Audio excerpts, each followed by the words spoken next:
உறுப்பினர் சேர்க்கையை விழுப்புரம் சட்டமன்ற உறுப்பினர் லக்ஷ்மணன் விழுப்புரம் சட்டமன்ற தொகுதிக்குட்பட்ட காணை கிழக்கு ஒன்றிய கிராமங்களில் வீடு வீடாக சென்று மக்களின் கோரிக்கையை கேட்டு புதிய கழக உறுப்பினர்களை சேர்க்கும் பணியில் ஈடுபட்டனர். தமிழ்நாடு முதலமைச்சர் மு.க.ஸ்டாலின் அவர்களின் ஆலோசனைப்படி ஓரணியில் தமிழ்நாடு புதிய கழக உறுப்பினர் சேர்க்கையை விழுப்புரம் மத்திய மாவட்ட பொறுப்பாளரும் சட்டமன்ற உறுப்பினருமான டாக்டர் ரா. லக்ஷ்மணன் அவர்கள் விழுப்புரம் சட்டமன்ற தொகுதிக்குட்பட்ட காணை கிழக்கு ஒன்றியங்களைச் சேர்ந்த பெரும்பாக்கம், கொத்தமங்கலம், தெளி, வெண்மணி ஆத்தூர் உள்ளிட்ட பகுதிகளில் வீடு வீடாக நடந்து சென்று மக்களிடம் கோரிக்கைகளையும் குறைகளையும் கேட்டறிந்தார்.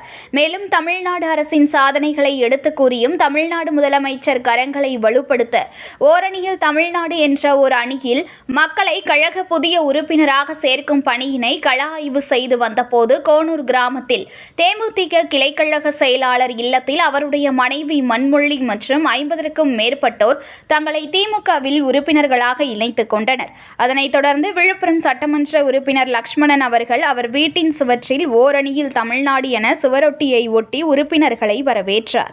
ஓரணியில் தமிழ்நாடு மாண்புமிகு முதலமைச்சர் தலைவர் தளபதியார் தலைமையில் ஓரணியில் தமிழ்நாடு